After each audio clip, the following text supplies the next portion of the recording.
avant d'entrer dans le circuit pro, il y a quelque chose qui a été loupé. Parce que si le pro aujourd'hui il est capable de faire contrôle, passe, jeu long, courir longtemps, sauter haut, pas de problème, mais qu'il n'est pas capable de s'arrêter à la sortie d'un match pour dire bonjour à un fan parce qu'il se la raconte et qu'il n'a pas de respect et que il va crier toutes les 2 secondes après l'arbitre, c'est parce que c'est alimenté dans le monde amateur. Moi j'entends des éducateurs qui gueulent sur les arbitres, qui disent va mettre la pression à l'arbitre. Oh, le petit il a 10 ans, viens l'arbitre, oh, ça va, tu vois, 10 ans.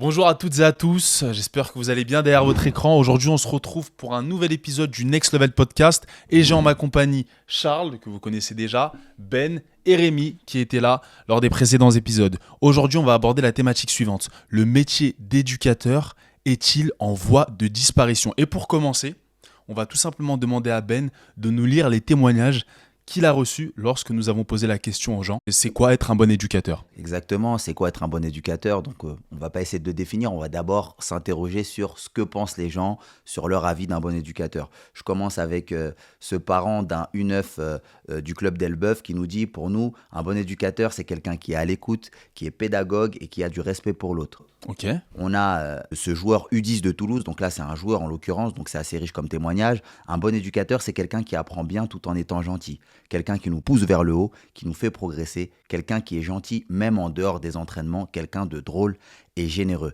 Je vais vous en lire 2 autres. On a le témoignage d'un U15 qui joue dans le 93.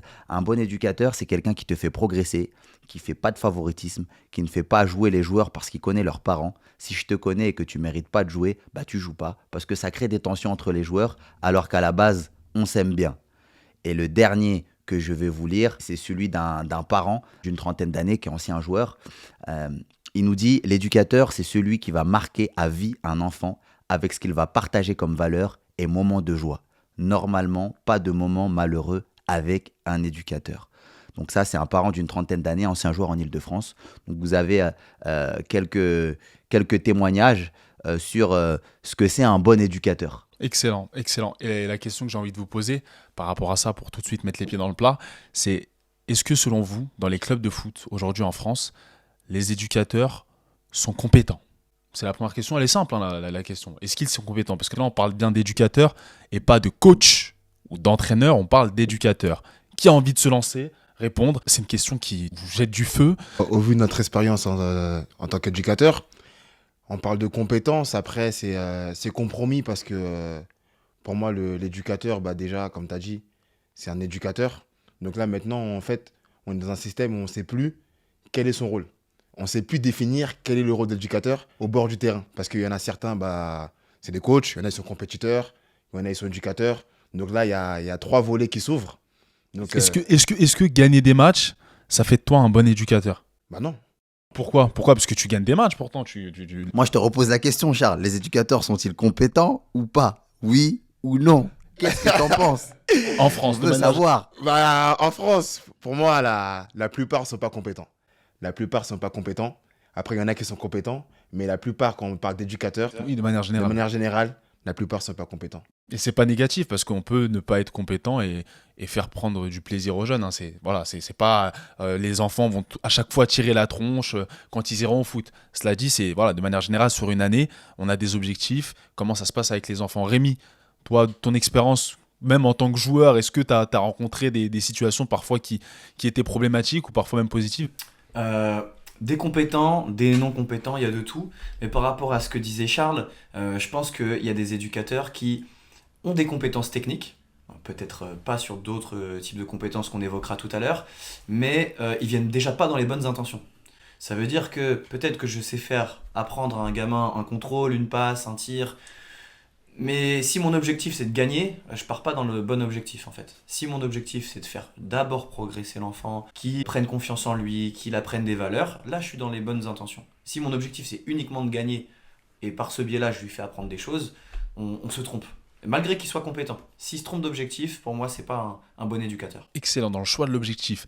Et donc, À partir de quel âge on doit être dans la compétition? À partir de quel âge on doit être dans la formation? Et bien évidemment, quand je dis dans la compétition, c'est-à-dire que c'est à partir de quel âge que le résultat peut prendre le pas sur la pédagogie, la tactique, etc. Ça, je pense qu'on peut prendre le temps d'en parler par la suite.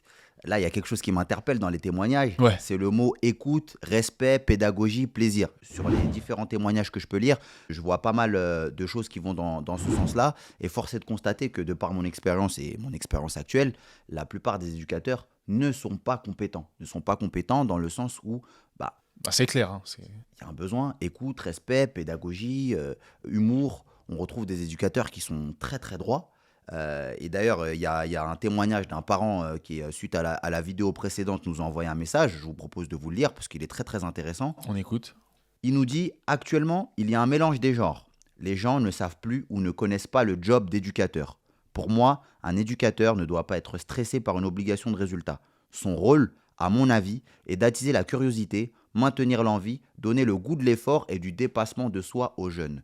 Surtout dans les très jeunes catégories. Normalement, un gamin qui se met au foot est un petit qui aime ça à la base. L'éducateur doit l'accompagner dans la découverte et dans la progression. Je pense que c'est une personne qui doit avoir la pédagogie nécessaire afin que le foot reste pour le très jeune sportif un plaisir et qu'il ait envie de tout donner à chaque match et à chaque séance. Aujourd'hui, DU7, les éducateurs se prennent pour Guardiola, sélectionnent déjà les meilleurs, mettent de côté les moins avancés et surtout n'ont pas le discours proportionnellement lié à l'âge et à la maturité des gamins en face. Un bon éducateur doit savoir et accepter qu'il est éducateur et pas coach ou sélectionneur. Voilà ce que je pense. C'est plus facile à dire qu'à faire. Hein. Quand on prend des équipes au début, on va pas se mentir au début. On voulait gagner. Quand on commence, et notamment, on va vite rentrer aussi dans la question de la formation, messieurs. Certes, il faut transmettre le plaisir, il faut transmettre le dépassement de soi. Ça fait quand même beaucoup de choses. Pourtant, les éducateurs, ils sont formés. Comment ça se fait qu'après formation, on arrive à un tel constat, ils ne sont pas compétents? Le problème, c'est qu'ils ne sont pas formés, la plupart. La réalité, c'est celle-là, c'est que le football, comme on a pu le dire dans un épisode précédent, c'est un sport où il y a peu de barrières à l'entrée. Et finalement, les éducateurs, ils sont formés à un certain niveau. Mais c'est le niveau professionnel ou c'est le niveau qui se rapproche du niveau professionnel. Mais aujourd'hui, il n'y a pas de football professionnel sans football amateur. Et dans le football amateur, la réalité, c'est que n'importe qui peut prendre une équipe de foot, n'importe qui peut arbitrer un match chez les jeunes, n'importe qui peut se retrouver sur un banc de touche. Voilà, moi j'ai regardé l'équipe 21, j'ai mon fils qui joue, j'ai ma fille qui joue. Voilà, je suis en service civique dans un club, j'ai envie d'entraîner des gamins. Je peux, t'es gentil, tiens, vas-y, t'as du temps, allez, vas-y. Et la réalité, c'est celle-là, on ne regarde pas quel est ton background, qu'est-ce qui s'est passé par le passé, et ainsi de suite. Et donc, est-ce que selon vous, ce souci justement de barrière à l'entrée, c'est quelque chose qui fait mal au foot, qui fait mal à la jeunesse du foot? Ça fait extrêmement mal. Et pour moi, l'éducateur, c'est un métier. Être éducateur, c'est un métier. Est-ce qu'un bénévole qui n'a aucune compétence, qui se balade dans la rue, il va se dire aujourd'hui, je vais être bénévole, je vais faire avocat? Non, on se dit avocat, c'est un métier. Moi, je suis prof dans la vie de tous les jours. Il n'y a pas une personne dans la rue qui va se balader, qui va dire aujourd'hui, je suis prof et bénévole. C'est pas possible. Pourquoi éducateur? Tu pourrais te dire aujourd'hui je vais être éducateur et je peux être bénévole. Non, ça n'existe pas non plus. Donc il faut des formations et il faut que ça se professionnalise. Même chez les petites catégories. Parce que chez les tout petits, c'est là où on fait du mal aux enfants. C'est là où on leur fait perdre leur confiance. C'est là où ils n'ont pas les bons acquis pour la suite si on parle football. Donc c'est hyper important que ça se professionnalise tant sur la formation que sur des potentielles rémunérations dans des clubs. Les joueurs aujourd'hui ils sont payés de plus en plus. Même en R1, R2, les seniors, ils ont des primes, ils ont des fixes. Pourquoi les éducateurs, ils auraient rien? Non, c'est pas possible. Il faut que ce soit un minimum égal. Et d'ailleurs, ça crée parfois, d'expérience, ça vient de me remonter, ça crée certaines tensions. Hein, quand on voit que l'équipe Fagnon prend de l'argent et que toi, en tant qu'éducateur, t'es là, tu crèves la dalle. Payer une bouteille d'eau et des compotes. C'est vrai que c'est assez intéressant.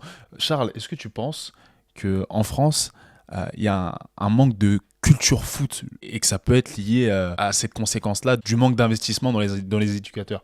C'est une question assez large, assez vaste, mais est-ce que selon vous, on doit investir dans la formation et dans la professionnalisation des jeunes catégories, de l'encadrement des jeunes catégories en France? Peut-être qu'on aime plus le football, je dis n'importe quoi, en Italie, je dis vraiment n'importe quoi, on aime plus le football dans d'autres contrées, dans d'autres pays. Moi, je pense qu'on aime le football en France, et c'est d'ailleurs l'origine du problème, c'est qu'il y a une multitude de personnes qui veulent jouer au foot. C'est-à-dire que c'est un sport qui est hyper répandu, et il y a un besoin, il y a des équipes...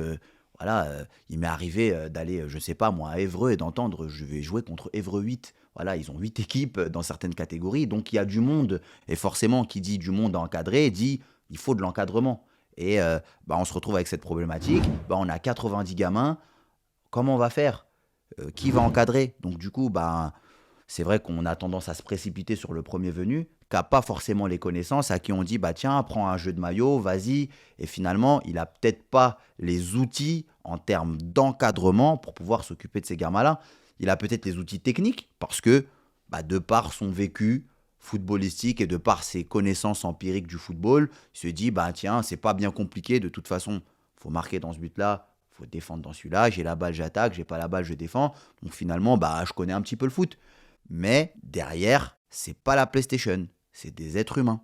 Donc tu donnes des choses, tu donnes des directives, tu transmets des messages à des enfants qui, eux, sont dans leur parcours de construction. Donc si tu veux, moi, le problème, je le vois pas tant d'un point de vue sportif, football, je le vois d'un point de vue encadrement, éducation d'un enfant. Il y a un témoignage qui m'avait marqué justement parce que là, on parle des éducateurs bénévoles diplômés et non diplômés. Et on a aussi un problème chez les éducateurs bénévoles diplômés. Mais il y a un témoignage qui me revient notamment avec l'expérience qu'a eu Charles. Je ne sais pas si tu le retrouveras, où il y a justement une maman qui était satisfaite du travail de Charles, pas pour te faire gonfler les chevilles. Et je pense que dans le témoignage, je ne sais pas si tu le retrouveras, mais en gros, elle disait que très clairement, elle avait déposé son enfant 2 heures avant et que Charles s'en est quand même occupé. Oui, je me rappelle de ce témoignage-là. Elle disait qu'elle allait déposer l'enfant à 9h alors qu'il avait séance à 11h et que Charles s'occupait de l'enfant. Et c'est quelque chose qu'il avait marqué au-delà de ses compétences terrain. Alors, excuse-moi de te couper, on peut très bien se dire, non, moi, mon contrat, il commence à 11h. À 11h, c'est là que je vais commencer à bosser. Et les parents, voilà, je les laisse... Je vais même poursuivre par rapport à ce que tu dis. 2 heures avant, tu viens au stade... L'éducateur, il est pas là, il y a que Charles qui est là 2 heures avant. Pour revenir à l'aspect compétition, là je reprends l'exemple de Charles. L'année dernière, il avait une équipe. Je lui dis, ça donne quoi au classement? Il me dit, je sais pas. C'est-à-dire qu'il regarde pas le classement. C'est-à-dire qu'il s'en fiche du résultat. Et c'est ça un bon éducateur. C'est ça qu'on doit rechercher. D'abord faire progresser les enfants. Et ça veut pas dire qu'il gagnait pas ses matchs. Bien sûr, il gagnait ses matchs. Mais c'était pas l'objectif premier. Alors que là, aujourd'hui, on dit... on voit un éducateur, on lui dit, t'es combien au classement? Ça sonne pas sérieux chez nous. Mais toi, t'as cette légèreté-là. Je rebondis sur le petit témoignage. Là, 2 heures avant, la maman, je me rappelle comme si c'était hier. En fait, je me dis, c'est quelque chose... avant d'être éducateur, il faut être passionné de quelque chose. Moi, la passion, c'est le football. Donc là, cette maman, elle n'avait pas le choix d'accompagner son fils 2 heures avant. Parce qu'après, elle allait travailler. Mon rôle, c'est éduquer l'enfant, pas être sur le terrain, mais lui faire autre chose. Je me rappelle très bien, il faisait ses devoirs. J'ai aidé à faire ses devoirs, donc ça veut dire qu'il gagnait du temps au foot qu'il ne pourrait pas faire à la maison. Donc je me dis, c'est quelque chose de très très important. J'aurais pu dire à la maman, non, désolé, je peux pas, c'est pas mon rôle. Mais en fait, on est éducateur. Ça veut dire à partir du moment où l'enfant vient au sein du stade, j'en suis responsable. En fait, on n'est pas là pour compter les heures. À partir du moment où tu es au stade, tu t'occupes de tous les enfants, de toutes les personnes qui sont au stade. Après, je reprends ce que dit Rémi par rapport au classement. Ouais, le classement. C'est vrai, c'est quelque chose, même entre éducateurs. Souvent, on se demande, combien t'as fait? Quel est ton résultat aujourd'hui? Et on joue à FIFA, Ultimate Team. C'est ça. On sait dire, moi, je vais jouer à 14h. À 16h, on attend ce que t'as fait comme résultat. Charles, il a joué contre cette équipe. Il a fait quoi? Tu vois, moi, je suis plus sur où les éducateurs, ils doivent demander, demain, si Ben, il a match, il joue, Ben, c'était ton match? Le contenu, ça a été, les enfants ont pris du plaisir. On commence d'abord par ça, le ressenti de l'éducateur et le ressenti du plaisir de l'enfant avant le résultat. Parce que ça veut dire quoi? Si Rémi me demande ça tous les jours, je dis Rémi, tout le week-end, je perds. Rémi peut se dire quoi? Peut-être que Charles, c'est un mauvais éducateur. Tu vois, ça va très très vite en fait. Donc moi, je trouve ça dommage qu'aujourd'hui, l'éducateur est jugé par rapport à ses résultats. Et c'est nous qui alimentons ça. C'est ça, mais c'est ça. C'est ça, aujourd'hui, je trouve ça dommage que les éducateurs sont jugés par rapport à leurs résultats et pas à leurs compétences sur le terrain et par rapport à ce que l'enfant peut ressentir par rapport à son éducateur. Parce que pour moi, c'est des souvenirs. C'est des souvenirs. On a tous des connaissances sur Snap, là, tous les week-ends, ils sont coachs. Ouais, on a gagné 10-0, 12-0 et on filme le cri de guerre ou on fait la photo du terrain. Classique. S'en fiche que t'aies gagné 12-0 en fait. Est-ce que tes enfants ils ont pris du plaisir? Est-ce que vous avez bien joué? Parce que si c'est pour que tu joues contre des pimpins tous les week-ends, ça sert à rien. Donc voilà. Moi, anecdote qui m'avait marqué sur des réunions techniques que j'ai pu avoir dans plusieurs clubs, des réunions de fin de saison où en fait le président est là, le directeur technique est là et on fait un bilan de la saison, tu vois, en tant qu'éducateur. Donc tu es jugé, prends U7, U8, U9, U10, U11 jusqu'au senior et voilà, tu as une slide et puis c'est affiché à l'écran le bilan de chaque éducateur, tu vois. Et je me rends compte que sur le bilan, en fait, il y avait écrit que le classement. Tu vois, comme si finalement ma qualité en tant qu'éducateur reposait uniquement sur mes statistiques. Donc moi j'ai fini troisième, le coach d'en dessous et le coach du dessus ils ont fini deuxième ou premier, ça veut dire qu'ils ont fait une meilleure saison que moi. Mais en réalité, c'est quoi les critères? Sur quoi on juge? Moi je jugeais que sur ma saison, sur le peu de temps que j'avais passé avec les enfants, j'avais transmis des choses. C'est-à-dire des joueurs qui soient ponctuels, des joueurs qui soient capables d'être acteurs de leur pratique. Pas seulement j'arrive, leurs maillots sont prêts comme si je jouais au Real de Madrid. Voilà, je le responsabilise. Toi, c'est le matériel. Toi, c'est ceci. Toi, c'est cela. Les gamins, ils savent qu'ils sont à l'heure. T'as qu'à être fort. T'es en retard. Tu vas t'asseoir sur le côté parce que c'est la vie, en fait. Et dans les clubs, on alimente ce truc parce que l'éducateur qui, lui, a fini premier de son classement, il est là. Il bombe. T'as vu? Et le président, il fait « Bravo, bravo, t'as fini premier, c'est magnifique, on va te reconduire. » Donc, on est rentré dans un truc d'ego où, en fait, tu te rends compte qu'à la réunion de fin de saison, à aucun moment, on a parlé des enfants. On a parlé résultats, on a parlé équipe, et c'est tout. L'année prochaine, on a le droit à 5, 6 mutés, peut-être 8 mutés. Bah, ouais, c'est génial, on va pouvoir recruter plus. Mais t'as des gamins là qui sont au club. Les valeurs, elles ne sont pas transmises finalement. Et je pense que ça a aussi un impact sur la réputation du football. Déjà que les pros, ils ne nous aident pas trop. Messieurs les pros, on vous accueillera aussi, il n'y a pas de souci. Ils ne nous aident pas trop. Bah, très clairement, si nous, on ne fait pas le taf, en fait, le taf... Mais les pros, ils viennent d'où? Ils viennent du monde amateur. Totalement. Donc, quelque part, si les pros ne nous aident pas, c'est qu'au préalable, avant d'entrer dans le circuit pro, il y a quelque chose qui a été loupé. Parce que si le pro aujourd'hui il est capable de faire contrôle, passe, jeu long, courir longtemps, sauter haut, pas de problème, mais qu'il n'est pas capable de s'arrêter à la sortie d'un match pour dire bonjour à un fan parce qu'il se la raconte et qu'il n'a pas de respect et que il va crier toutes les 2 secondes après l'arbitre, c'est parce que c'est alimenté dans le monde amateur. Moi j'entends des éducateurs qui gueulent sur les arbitres, qui disent va mettre la pression à l'arbitre. Oh, le petit il a 10 ans, viens l'arbitre, oh, ça va, tu vois, 10 ans. Tout part du monde amateur, c'est vrai qu'il ne faut pas... Allez, attaquer. Non, mais tout part du monde amateur. Mais après, le football, les footballeurs sont sacralisés, le monde du football est sacralisé quand on voit à la télé, alors qu'en réalité, tout part d'en dessous. Tout part d'en dessous. Le problème de l'éducateur, pour la plupart, c'est qu'il s'en fiche des enfants. Comme tu as dit, le résultat est le plus important. Il y a plein de clubs où il y a 6, 8, 10, 11 mutés. Et du coup, ils sont où les enfants pour lesquels tu t'es occupé l'année dernière? Tu les as tous remplacés, tu as pris des nouveaux joueurs auxquels tu vas rien apporter, c'est juste qu'ils sont meilleurs que les autres initialement parce qu'ils ont été mieux formés ailleurs, ils viennent dans ton club, tu gagnes la première saison, la deuxième vu que tu leur as rien fait apprendre, et du coup ils sont moins forts, et puis ensuite tu vas les revirer, et puis tu reprendras peut-être même ceux que tu as virés il y a 3 ans avant. Et est-ce que ça a un lien avec le fait qu'il y ait beaucoup de bénévolat dans ces sections-là, dans cet univers-là justement, de l'encadrement du football amateur? Je pense que ça a un lien avec le fait qu'il y ait du bénévolat de 1. Je pense aussi que ça a un lien avec les critères de recrutement à l'entrée. C'est-à-dire qu'aujourd'hui, quand tu es directeur technique d'un club ou responsable, parce que tout le monde n'a pas de directeur technique, ou tu es responsable du recrutement du personnel, donc ça peut être le président, la secrétaire, un responsable des éducateurs, c'est les critères à l'entrée. C'est-à-dire, quand tu rentres, pourquoi tu es là, quelles sont tes compétences, pas juste... Ouais, j'ai joué à la CBB, j'ai joué à Créteil, j'ai joué en 3e division, je connais le contrôle passe, j'ai un enfant, il a 10 ans, tu vois. C'est est-ce que tu es en capacité de pouvoir éduquer? C'est-à-dire que on doit se poser la même question que quand tu bosses dans l'éducation, parce que éducateur, il y a éducation. Est-ce que je suis capable d'éduquer? Donc la réalité, c'est qu'il y a du bénévolat, parce que les clubs ne mettent pas de budget de 1 là-dessus, et la deuxième des choses, c'est que il n'y a pas de critères de sélection à l'entrée, puisque, comme on vient de le dire, à la fin de la saison, on regarde qui a gagné des matchs. On ne regarde pas combien d'enfants maîtrisent ça, ça et ça, combien d'enfants ont eu leur brevet Combien d'enfants sont passés avec tant de moyenne? Le bénévolat, évidemment, c'est un problème, mais ce n'est pas forcément la cause principale, puisque ben, le coach, quand il vient coacher dans un club, l'éducateur, quand qu'il arrive dans un club, puisque c'est comme ça qu'on le nomme, mais quand il se présente comme un coach, il arrive et il y a bien quelqu'un qui lui dit bah, vous pouvez venir travailler chez nous ou pas. Donc c'est la responsabilité de cette personne de se dire bah, toi, qu'est-ce que tu vas pouvoir apporter à mes jeunes? Pas juste est-ce que tu vas pouvoir nous faire monter en R1, est-ce que tu vas pouvoir nous faire monter en R2, est-ce que tu es capable, tu vois ce que je veux dire? Et dans le mot éducateur, comme tu disais précédemment, la dernière fois, dans le mot éducateur, il y a le mot éducation.